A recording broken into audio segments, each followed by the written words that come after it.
bienvenue, toi qui as déjà l'habitude de te connecter les mardis, mercredis et jeudis, heure de New York, pour t'éduquer, pour t'édifier dans la connaissance des oracles et des mystères qui sont cachés dans la parole de ton Père. Bienvenue, si c'est pour toi la première fois de m'écouter, de te connecter sur la Sainteté FM parce que quelqu'un t'a parlé de nos séances d'études bibliques.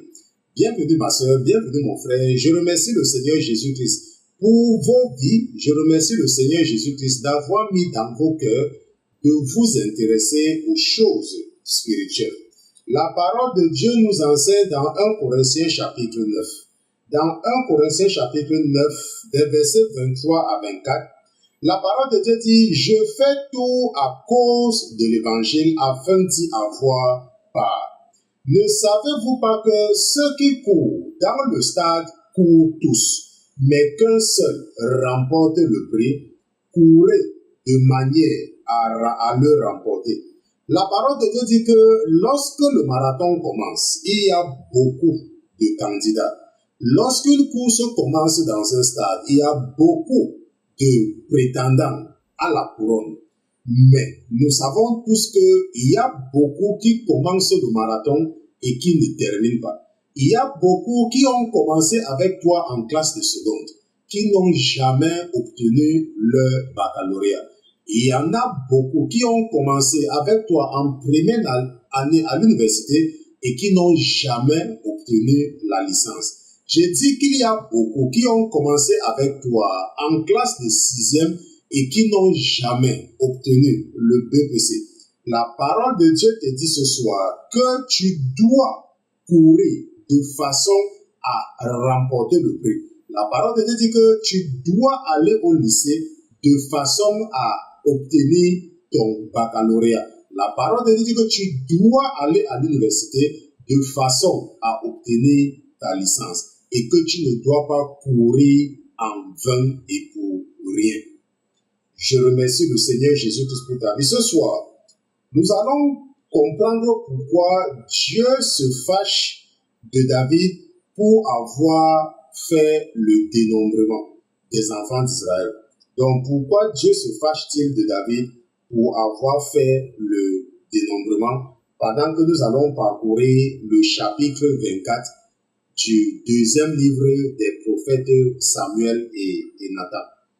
Mais avant toute chose, avant de nous aventurer à utiliser la chair et le sang pour enseigner les princes et les princesses que vous êtes, nous allons d'abord nous assurer de la présence de votre papa dans ce studio. Mais comme lui, il n'est pas un papa ordinaire, comme il est Dieu, comme il est également roi, mais pas comme un roi ordinaire, il est le roi des rois, le Seigneur des seigneurs. Nous allons demander à tous les autres qui se trouvent dans les cieux, sur la terre, sous la terre et sous la mer, de cette terre, parce que nous sommes sur le point de dérouler le tapis rouge et d'accueillir dans ce studio Jésus-Christ de Nazareth. Gardez l'écoute. À tout à l'heure.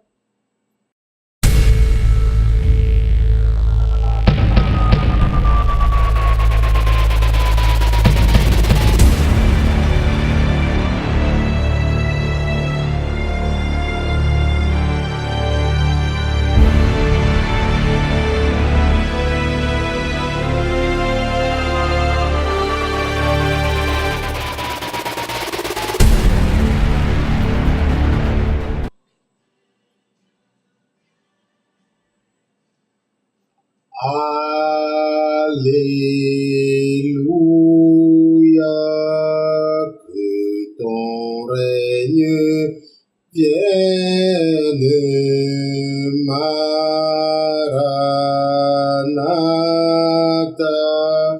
Jésus viendrait sur nous. Seigneur Jésus, Maranatha, tu es Dieu, et en dehors de toi, les autres qui se revendiquent Dieu ne sont que la fabrication et l'imagination de la pensée de leurs adeptes, parce qu'ils sont sourds et ils n'ont même pas les oreilles pour écouter et répondre aux cris de leurs adeptes. Mais toi, ô Seigneur Jésus, tu es juste et tu es fidèle. Tu es toujours prêt à écouter les cris de tes enfants. Tu es toujours prêt à répondre chaque fois que tes enfants font appel à toi. Tu ne dors jamais et tu ne sommeilles jamais. Toi, le Dieu d'Élie, toi, le Dieu d'Élisée. Toi, le Dieu de Jérémie, toi, le Dieu d'Isaïe, mon Dieu, mon roi, viens vivre en nous, viens vivre dans tes enfants. Viens vivre en nous malgré nos péchés. Seigneur Jésus, ce n'est que ton esprit qui peut nous aider à identifier ce que tu n'aimes pas et nous amener à éviter de poser les actes que tu n'aimes pas. Sans ton esprit, comment pourrions-nous connaître ta volonté? Sans ton esprit, comment pourrions-nous marcher avec intégrité du cœur devant toi? Sans ton esprit, Seigneur Jésus, comment pourrions-nous faire ce qui te plaît et identifier les pièges de ce perdant de Lucifer qui utilise sa ruse pour nous tromper chaque jour? Père éternel, permets-moi ce soir de venir en ta présence avec mes frères et mes sœurs qui sont connectés en ce moment. Nous reconnaissons que nous sommes tous des pécheurs. Nous reconnaissons que nous t'avons offensé en action, nous t'avons offensé par omission. Il y a des choses que tu attendais que nous fassions et nous avons manqué de faire ces choses-là et pour cela nous avons blasphémé ton nom. Mais parce que tu es juste et parce que tu es fidèle, parce que tu es plein d'amour et plein de miséricorde, nous venons implorer cette miséricorde ce soir, Seigneur Jésus, et nous t'implorons de nous pardonner. Pardonne tes filles, pardonne tes fils, pardonne ton serviteur que je suis. Pardonne-nous, mon Dieu, mon roi, et aie pitié de nos âmes. Écris et réécris nos noms dans ton livre si déjà tu avais effacé le nom de quelqu'un de ces livres, le livre de vie. Je te remercie, ô Seigneur Jésus, pour ta présence parmi nous cette semaine. Je te remercie de ne jamais mépriser nos rendez-vous hebdomadaires. Je te remercie de recevoir comme un parfum odoriférant dans tes narines nos prières et nos requêtes. Mon Dieu, mon roi, regarde les désirs des cœurs de mes frères et de mes sœurs et accorde-leur les désirs de leur cœur.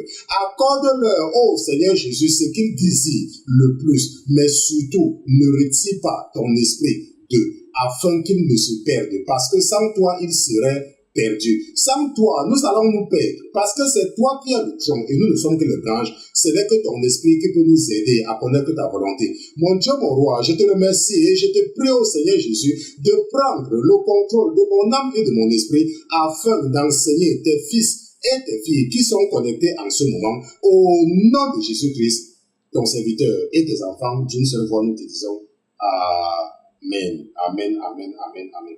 Donc la chanson dit, libre de nos chaînes, nous marchons vers toi, ta main souveraine a fermé nos pas, armés de lumière, couronnés d'éclat, soyons sur la terre, messagers de joie. Que ton règne vienne, Maranatha, viens Jésus, règne en moi. Donc c'est ce que dit la chanson. Donc parfois, nous chantons souvent sans connaître même les paroles de la chanson. Apparemment, c'est Thierry Ostréné qui a chanté cette chanson et Christensen également, règne en moi. Je pense que c'est GM2 numéro 0591. Donc ce soir, nous allons terminer avec... je ne pense même pas qu'on va terminer. Je crois qu'on va faire quelques études bibliques dans le chapitre 24 du deuxième livre des prophètes Samuel et Nathan. Donc je ne pense pas que nous allons terminer, puisque je ne sais même pas encore ce que je vais enseigner demain.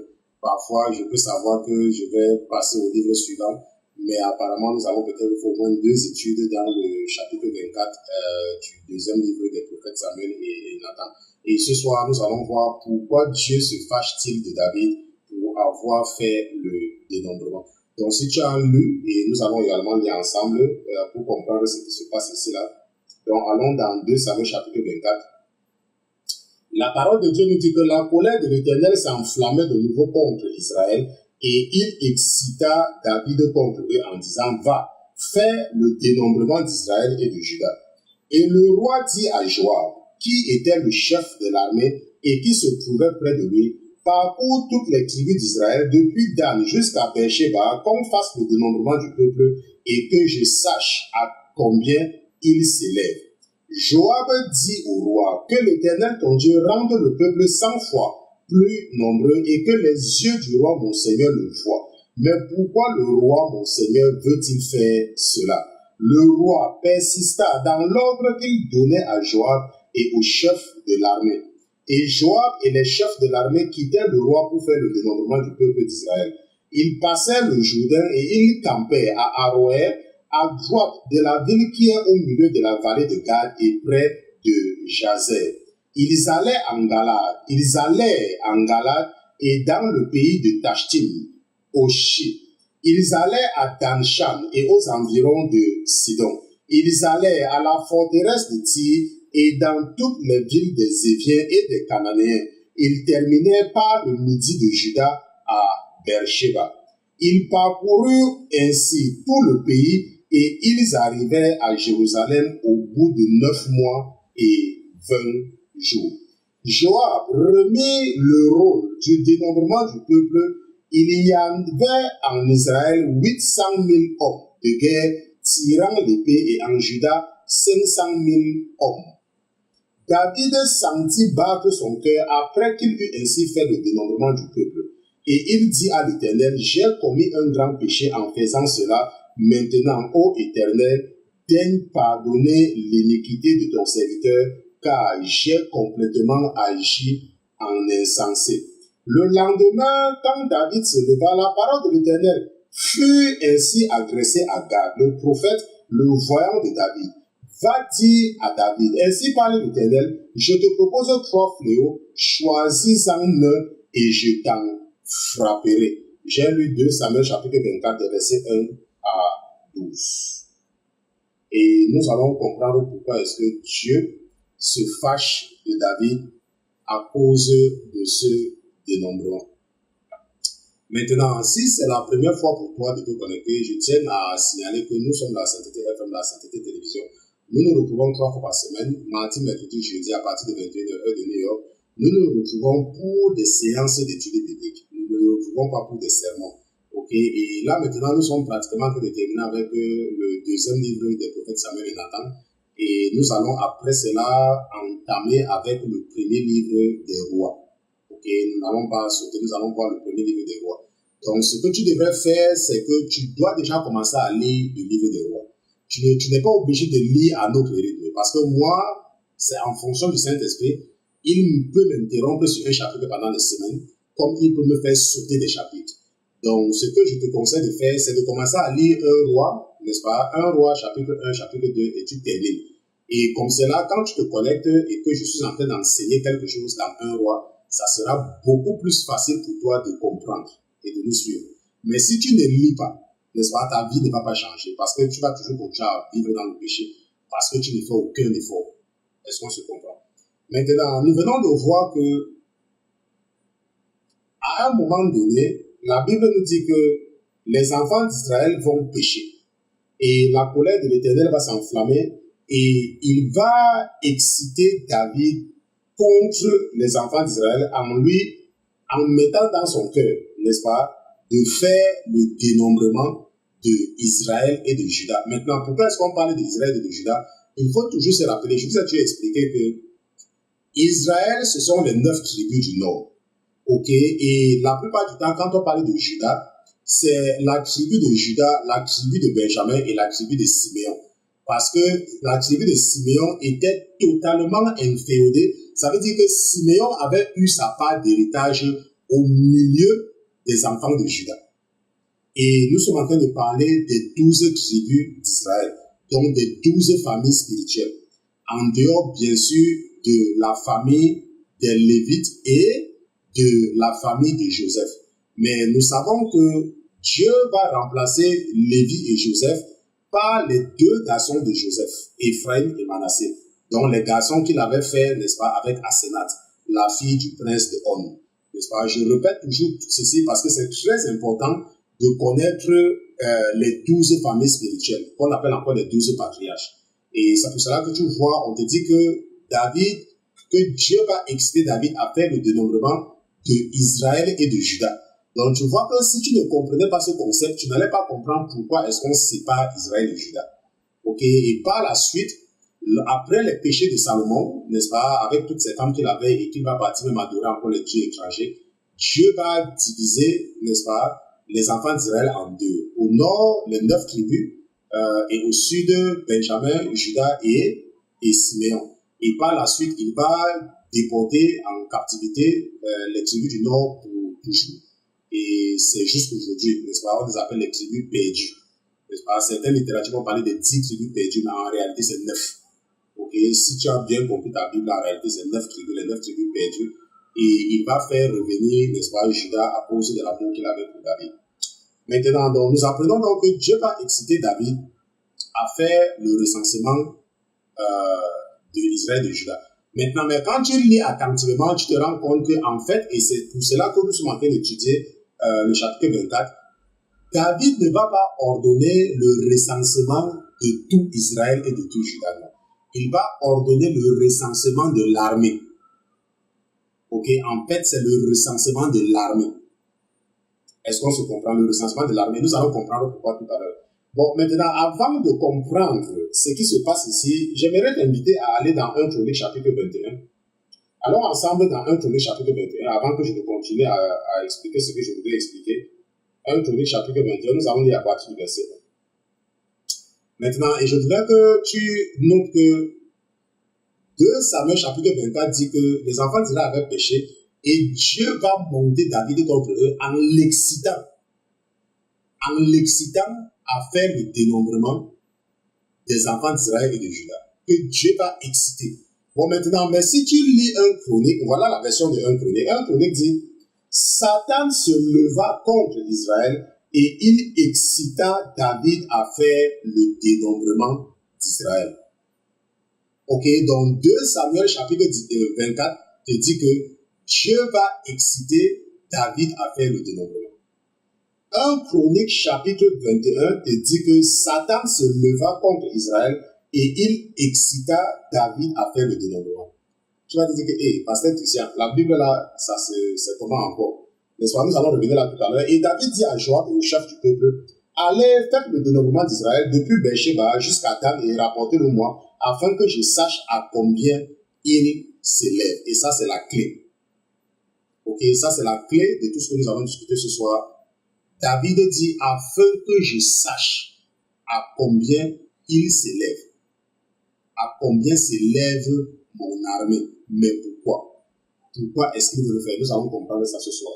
Joab répondit, que l'Éternel rende son peuple 100 fois plus nombreux. Oh, roi mon Seigneur, ne sont-ils pas tous serviteurs de mon Seigneur? Mais pourquoi mon Seigneur demande-t-il cela? Pourquoi faire ainsi pécher Israël? Le roi persista dans l'ordre qu'il donnait à Joab, et Joab partit et parcourut tout Israël, puis il revint à Jérusalem parce que c'était la capitale. Joab remit à David le rôle du nombre, le rôle du dénombrement du peuple. Il y avait dans tout Israël 1 100 000 hommes, ça veut dire 1100 000, ok?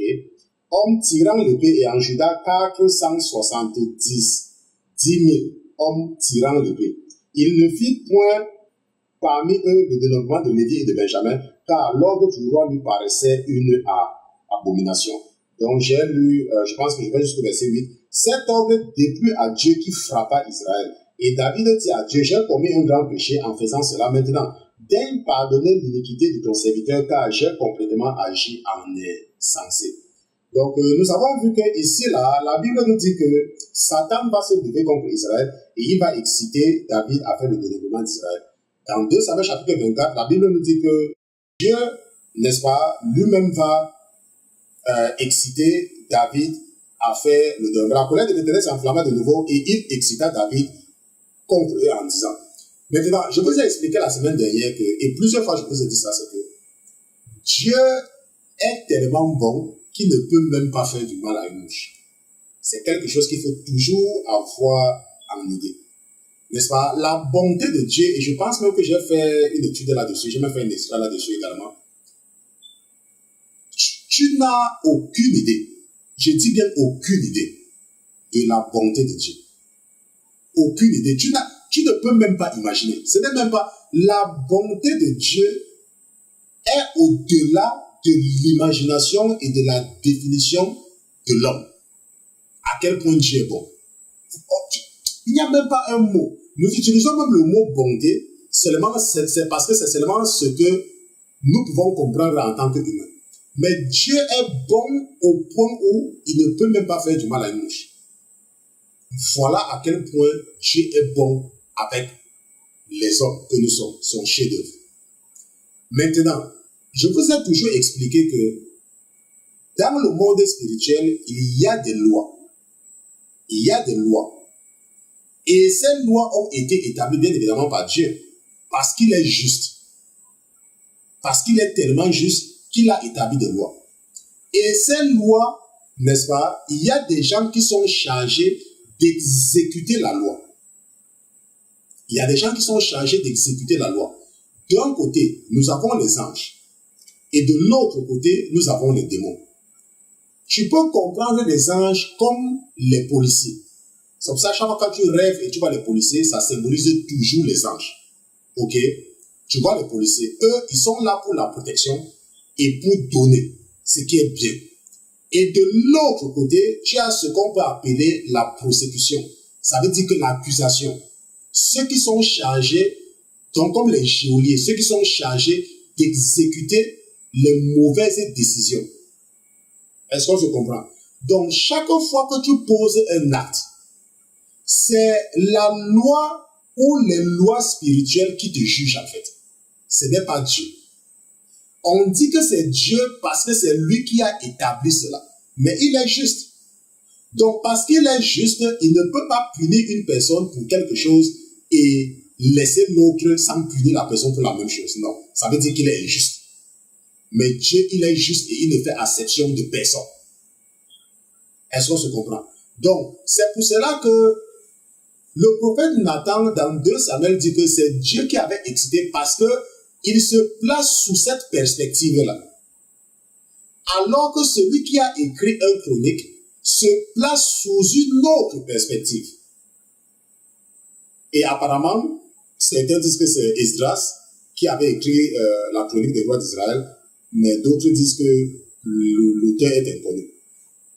Donc, que le prophète Nathan nous dise que Dieu a excité David, ou que, n'est-ce pas, Esdras, ou la personne qui a écrit un chronique nous dit que c'est Satan, c'est la même chose. Parce que le résultat est le même. C'est la même chose quand tu parles que Dieu va te punir. En fait, ce n'est pas Dieu qui te punit. En fait, Dieu ne peut pas te faire du mal parce que c'est notre Père. Mais ce qui se passe, c'est que tu es victime de la vie que tu mènes. Parce que la vie que tu mènes va à l'encontre des lois spirituelles. Ou est allée à l'encontre d'une loi spirituelle. Et c'est pour ça que les démons ont le droit de te frapper. Parce que c'est comme ça que ça fonctionne dans le monde spirituel. Dans le monde spirituel, on ne dit pas que oh, c'est tel, non. Mais par contre, Dieu peut t'accorder une grâce particulière. Ça veut dire qu'une faveur que tu ne mérites pas. Maintenant, nous avons donc vu que les enfants d'Israël, pour une raison ou une autre, Dieu va exciter David après le dénommement et parce qu'il veut le frapper. Maintenant, pourquoi? Ça, c'est la question que nous voulons répondre ce soir. Maintenant, ce qu'il faut comprendre, et je vous ai toujours dit plusieurs fois, c'est que la plupart du temps, les enfants de Dieu ou les chrétiens ne comprennent pas la Bible parce qu'ils sont négligents en fait. Donc c'est la négligence et la légèreté dans la lecture qui amène la plupart du temps les enfants de Dieu à ne pas comprendre ce qu'ils sont en train de lire. Ça veut dire que la plupart du temps, quand, n'est-ce pas, un chrétien tourne une page de la Bible, pour lui, la page précédente est finie. Alors que ce n'est pas ça. Puisque c'est tout un chapitre, puisque c'est tout un livre. Ça veut dire que tous les points de ce livre-là ou bien de ce chapitre-là sont liés. Donc si jusqu'aujourd'hui tu étais encore le genre que lorsque tu tournes une page de la Bible, pour toi c'est fini, je voudrais que tu changes. Parce que si tu continues à te comporter comme ça, il y a beaucoup de choses que tu ne peux pas comprendre dans la Bible. Maintenant, si tu avais été un peu attentif, au chapitre 21, où nous avons fait une étude biblique, retournons un peu dans 2 Samuel chapitre 21. 2 Samuel chapitre 21 à partir du verset 15, n'est-ce pas? Nous avons vu que dans 2 Samuel chapitre 21, là où nous avons fait l'étude où il y avait la sécheresse, il y avait la sécheresse, et David va demander à Dieu, Dieu va lui dire que c'est à cause de Saul.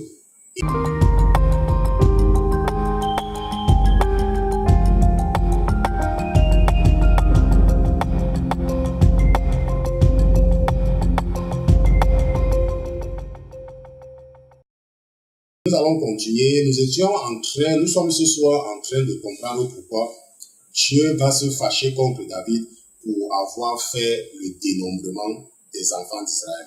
Et nous étions en train d'expliquer avant l'interruption que la raison pour laquelle les enfants de Dieu ne comprennent pas la Bible, c'est parce que quand ils tournent une page, ils oublient tout ce qui était sur la page précédente. Ok, ce qui fait donc que les idées ne se concordent pas, ne se concordent pas, les idées ne se collent pas. Et nous avons dit que nous sommes maintenant en train de voir que David va faire le dénombrement. Maintenant, mais qu'est-ce qui va amener David à faire ce dénombrement? Ok, pourquoi il fait d'abord ce dénombrement? Ça, c'est la question. Qu'est-ce qui l'amène à le faire?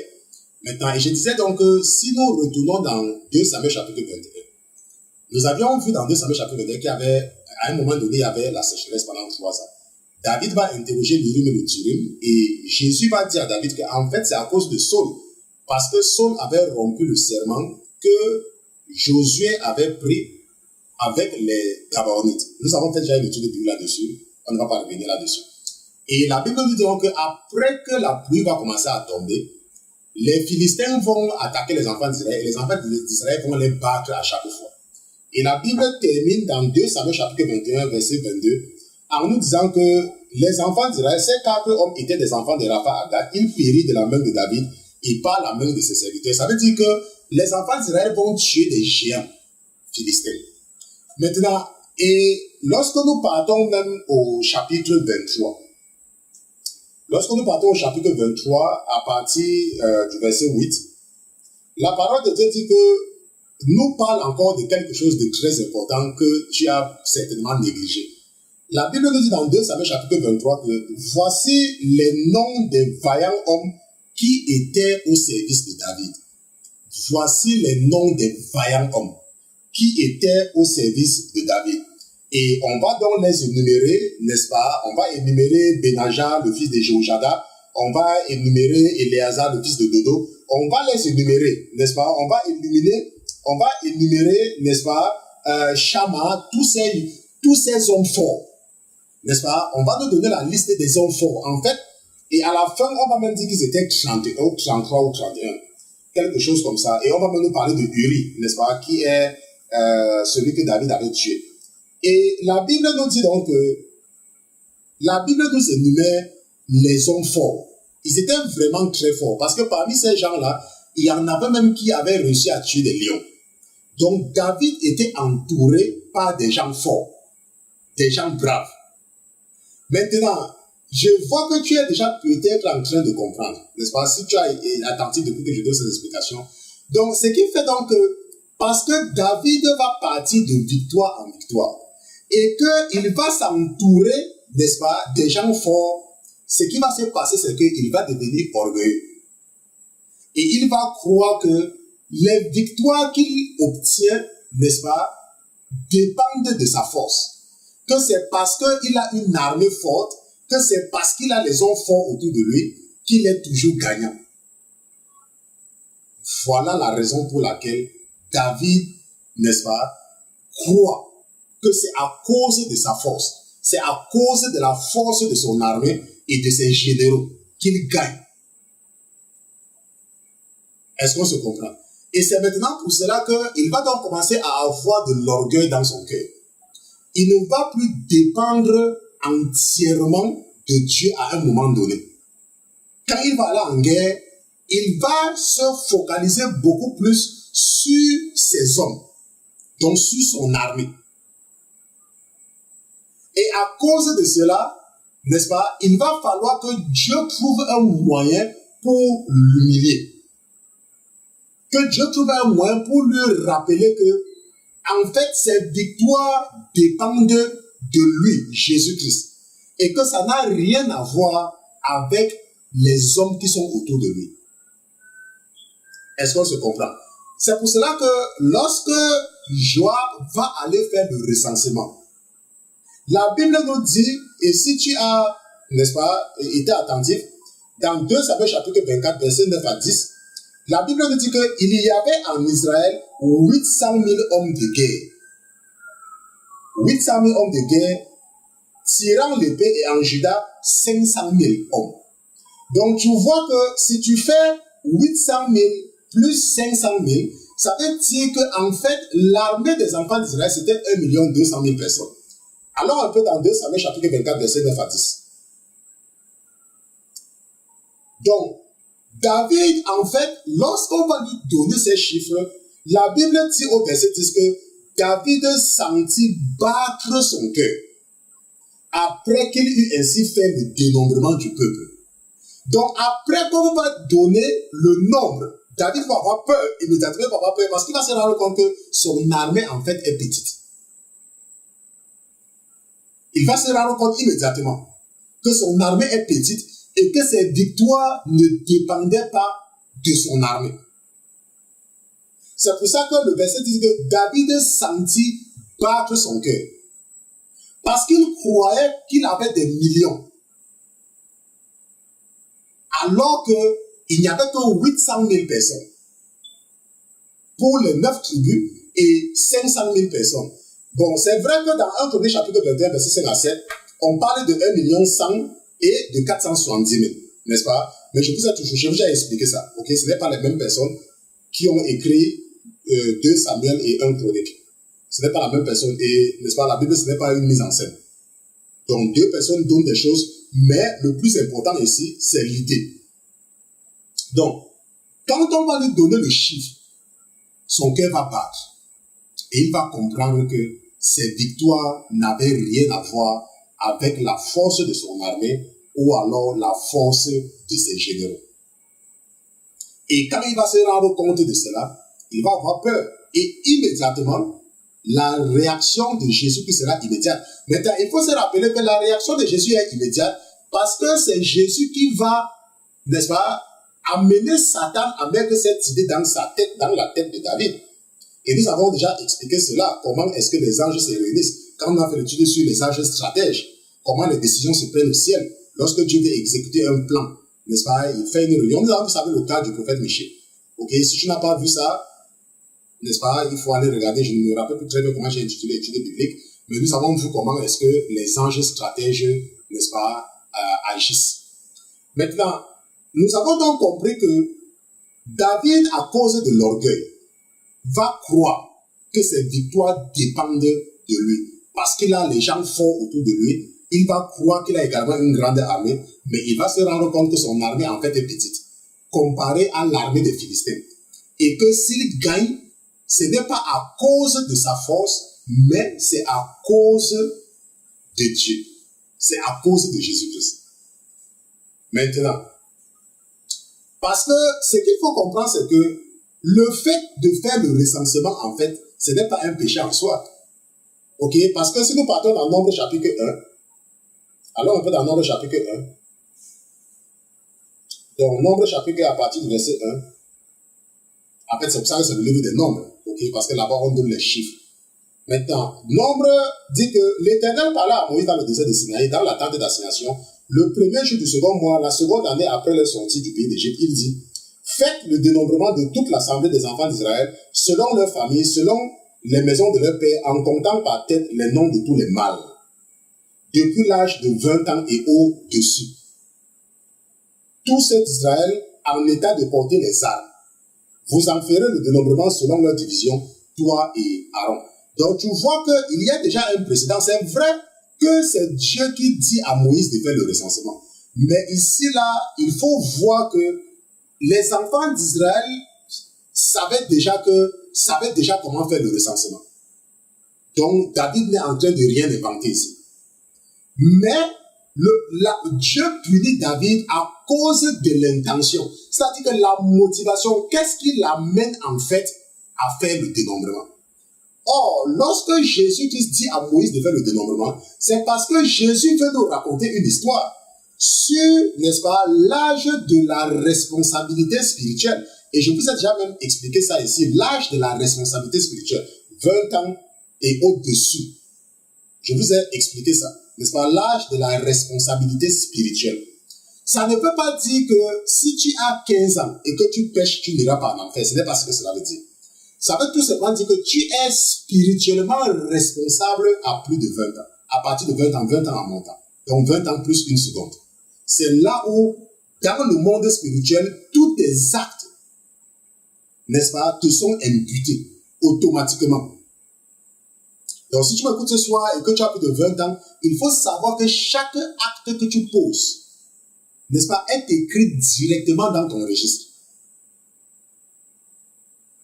Maintenant, il y a quelque chose que nous allons comprendre maintenant, parce que vous allez dire, oh, pasteur Christian, quelle est la leçon alors pour nous, nous qui sommes, n'est-ce pas, parvenus à la fin des temps, dans le Nouveau Testament.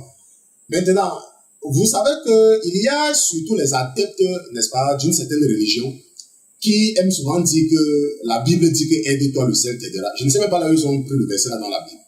Ok, mais ils aiment souvent dire que même la Bible dit que aide-toi, le ciel t'aidera. Maintenant, déjà même, il n'y a aucun verset comme ça dans la Bible. N'est-ce pas? À aucun endroit dans la Bible, il est dit que aide-toi, le ciel t'aidera. À aucun endroit. La Bible nous enseigne de dépendre de Dieu entièrement. Dans Proverbe chapitre 21, verset 1, la Bible dit que le cœur des rois est un courant d'eau dans la main de l'Éternel. Ça veut dire quoi? Ça veut dire que ton patron, n'est-ce pas, les gens qui peuvent te faire manger, leur cœur se trouve dans les mains de Jésus-Christ. La Bible nous enseigne dans Deutéronome chapitre 9, et c'est là-bas que nous allons partir, Deutéronome chapitre 9 à partir du verset 3. Allons ensemble dans Deutéronome chapitre 9, à partir du verset 3. La Bible dit que sache aujourd'hui que l'Éternel ton Dieu marchera lui-même devant toi comme un feu dévorant. C'est lui qui les détruira, qui les humiliera devant toi, et tu les chasseras, tu les feras périr promptement, comme l'Éternel te l'a dit.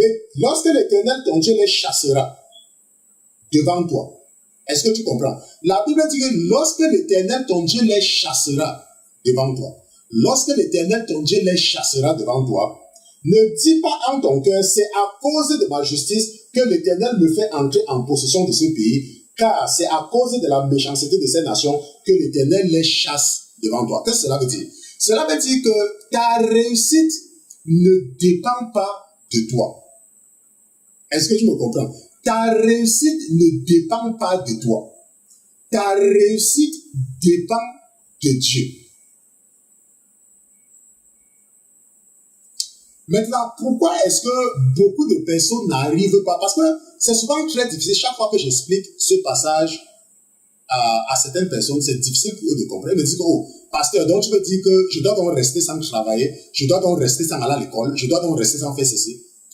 Et bien évidemment, je dis toujours que c'est parce que ce sont des gens qui ne sont pas spirituels, ce sont des gens qui sont charnels. Ils regardent tout selon la chair. Maintenant, ce que tu dois comprendre, c'est que la raison pour laquelle tu ne peux pas voir ce que Dieu fait en fait dans ta vie, c'est parce que tu es charnel. C'est parce que tu marches selon la chair. Et lorsque tu marches selon la chair, l'Esprit de Dieu, tu ne peux pas entendre lorsque l'Esprit te parle. Quand tu es charnel, est-ce qu'on se comprend? Lorsque tu es quelqu'un de spirituel, tu entends la voix de l'Esprit. Mais lorsque tu es quelqu'un de charnel, tu ne peux pas entendre la voix de l'Esprit. Et Dieu est un esprit. Dieu n'est pas charnel. C'est pour ça que dans Romains chapitre 8, verset 8, n'est-ce pas? Allons ensemble dans Romains chapitre 8. Nous allons récupérer le temps que nous avons perdu, donc ne vous inquiétez pas. Romains chapitre 8, verset 8. La parole de Dieu dit que, or, ceux qui vivent selon la chair ne sauraient plaire à Dieu. Est-ce que tu comprends? Maintenant, pourquoi est-ce que tu vas me dire que, mais, pasteur Christian, tu me dis que je dois dépendre entièrement de Dieu. Est-ce que ça veut dire donc que je ne dois pas aller à l'école? Est-ce que ça veut dire que je ne dois pas me débrouiller? Est-ce que ça veut dire que non? Voilà ce que ça veut dire. Ça veut dire que la raison pour laquelle tu te poses la question, c'est parce que tu es charnel. C'est parce que tu n'es pas spirituel. Est-ce que tu me comprends? C'est parce que tu es charnel. Et parce que tu es charnel, tu n'es pas guidé par l'Esprit de Dieu. Tu es guidé par la chair.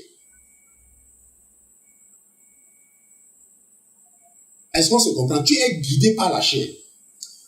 Maintenant, comment est-ce que tu fais pour savoir que tu es guidé par la chair? Allons dans 1 Corinthiens chapitre 2, verset 14. Avant que je ne vous explique quelque chose, 1 Corinthiens chapitre 2, verset 14. La Bible dit, mais l'homme animal ne reçoit pas les choses de l'Esprit de Dieu, car elles sont une folie pour lui. Et il ne peut les connaître, parce que c'est spirituellement comme on en juge. Est-ce que tu comprends? Mais l'homme animal ne reçoit pas les choses de l'Esprit de Dieu, car elles sont une folie pour lui. Et il ne peut les connaître parce que c'est spirituellement comme on en juge. Maintenant, l'homme spirituel, au contraire, juge de tout et il n'est lui-même jugé par personne.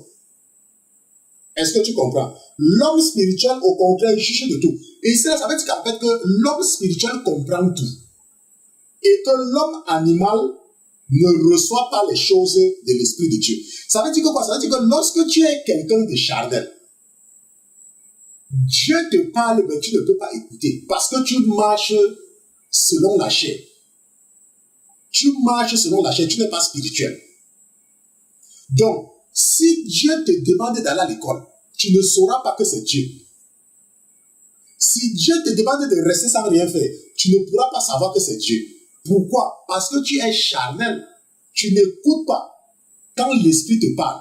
La Bible dit que l'homme animal ne reçoit pas les choses de l'Esprit de Dieu, car elles sont une folie pour lui. L'homme animal, l'homme charnel. C'est pour cela que nous vous encourageons toujours à devenir des personnes spirituelles pour pouvoir entendre les choses de l'Esprit.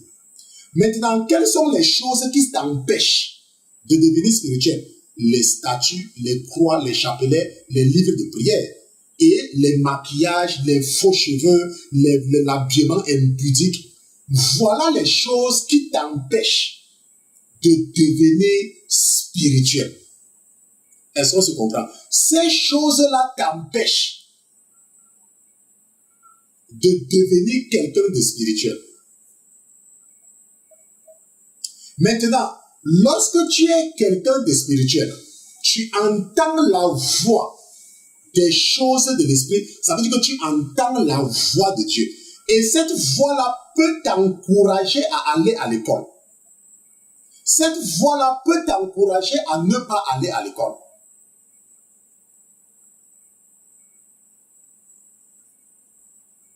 Est-ce que tu es en train de me comprendre maintenant? La raison pour laquelle parfois tu t'inquiètes et tu crois que tu dois faire quelque chose pour que Dieu fasse quelque chose, c'est parce que tu es charnel.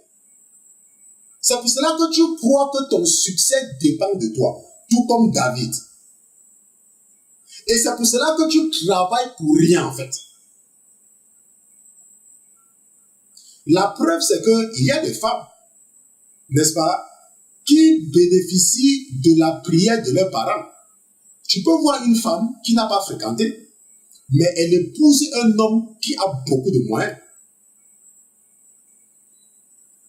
Tu peux voir une femme qui n'a pas fréquenté, elle n'est pas allée à l'école, mais elle épouse un homme qui a beaucoup de moyens. Et l'argent seulement de poche que son mari lui donne dépasse de très loin une femme qui est allée à l'école pendant des années.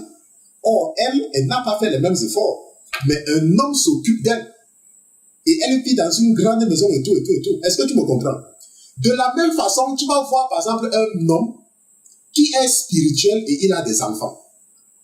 À un moment donné, Dieu bénit ses enfants. Ça veut dire que Dieu met dans le cœur de ses enfants l'esprit de l'intelligence.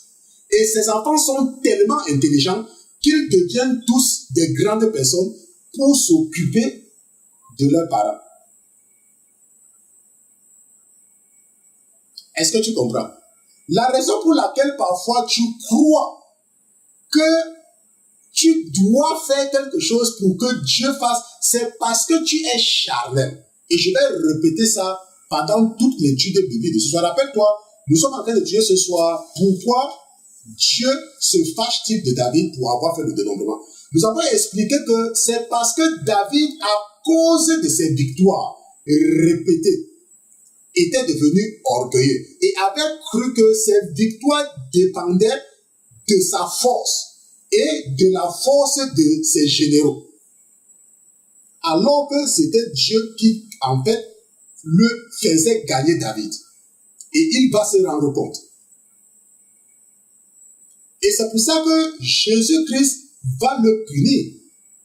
Il va lui demander de choisir sur 3 choses qu'il va punir.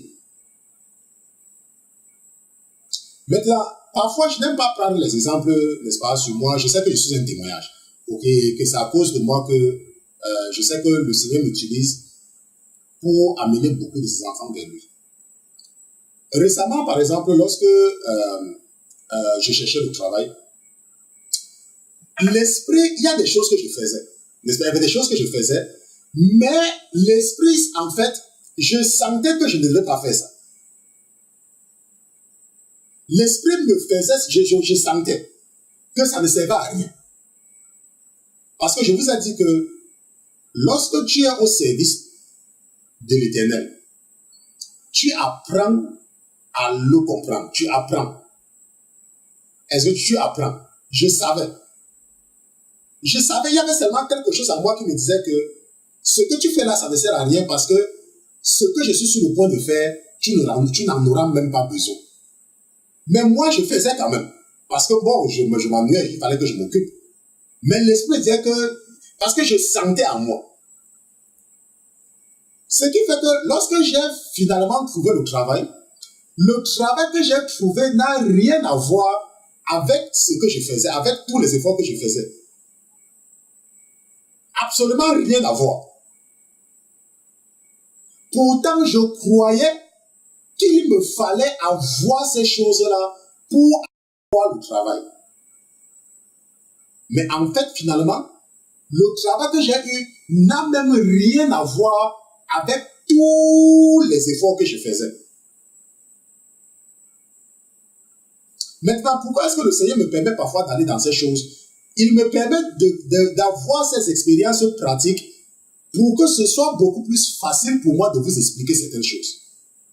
Donc, si ce soir, tu m'écoutes et que tu crois que ton succès dépend des efforts que tu fais à ton lieu de travail, laisse-moi te dire que tu es en train de perdre ton temps. Parce que les mêmes gens pour lesquels tu fais ces efforts-là, un jour, quand le temps d'arriver de te chasser va arriver, ils ne vont même pas réfléchir par 2 fois. Si tu crois que c'est le fait de passer la nuit et des nuits dans ton cahier sans étudier la Bible, je ne dis pas qu'il ne faut pas étudier. Ce n'est pas ce que je dis. Mais je dis qu'il faut toujours mettre Dieu en priorité dans tout ce que tu fais. Avant n'importe quoi. Tu vas te rendre compte que tu vas faire les efforts au travail. Tu vas même travailler plus que tout le monde. Mais au moment de faire les promotions, on va promouvoir celui qui ne faisait même pas le 10e de ce que toi tu fais. Est-ce que tu me comprends? Donc ça, c'est très important de comprendre. Donc, il ne faut pas croire que, comme les gens de cette Babylone, n'est-ce pas, parce que ce sont tous les membres de la Babylone, déjà, ils ne lisent jamais la Bible. C'est pour ça qu'ils disent toujours que la Bible dit que aide-toi, le ciel t'aidera. Il n'y a aucun verset biblique qui dit que aide-toi, le ciel t'aidera. Au contraire, la parole de Dieu nous enseigne à être dépendants. Ok, la parole de Dieu nous enseigne à être dépendants de Jésus-Christ. N'est-ce pas? C'était en fait ça que je voulais vous enseigner, n'est-ce pas, ce soir, malgré quelques problèmes techniques, n'est-ce pas, que nous avons. Je sais que nous sommes écoutés dans plus de 51 pays et je sais que vous êtes nombreux à nous écouter et vous savez que parfois nous avons des interruptions à cause de la caméra principale que nous avons. Et je dis que si tu m'écoutes, que ce soit sur Facebook, que ce soit sur YouTube, et que le Seigneur touche ton cœur de nous acheter une caméra, je ne veux pas que tu nous envoies de l'argent, ok? Ne nous envoie pas de l'argent.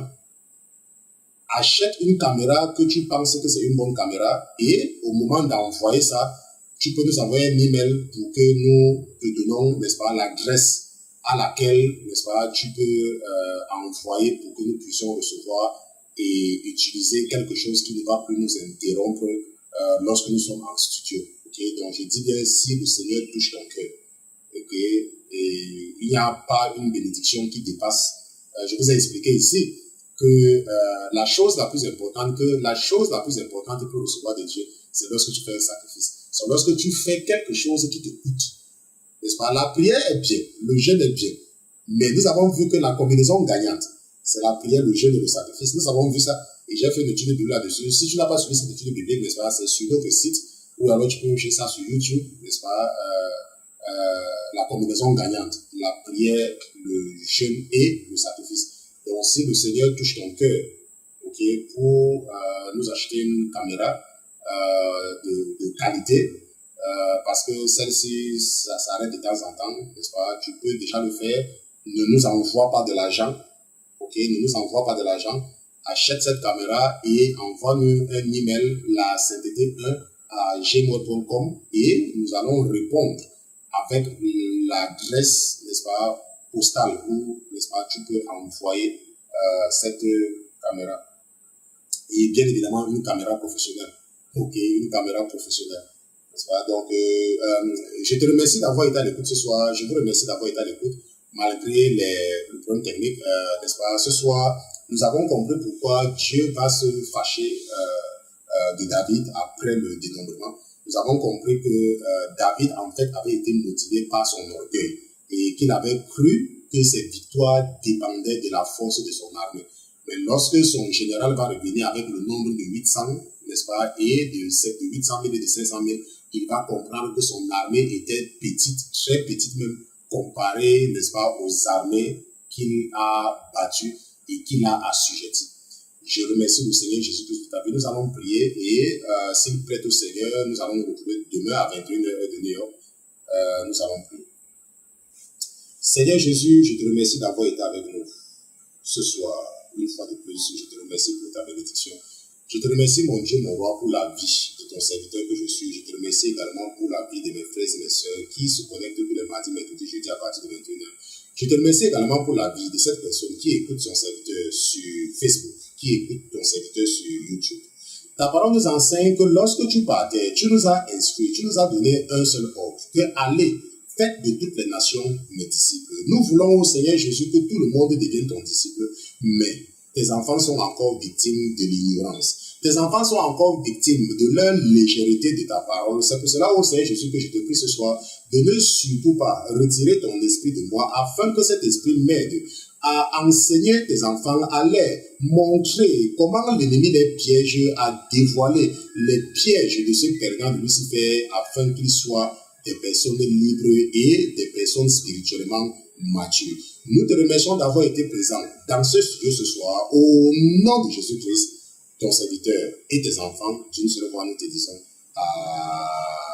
Amen, Amen, Amen.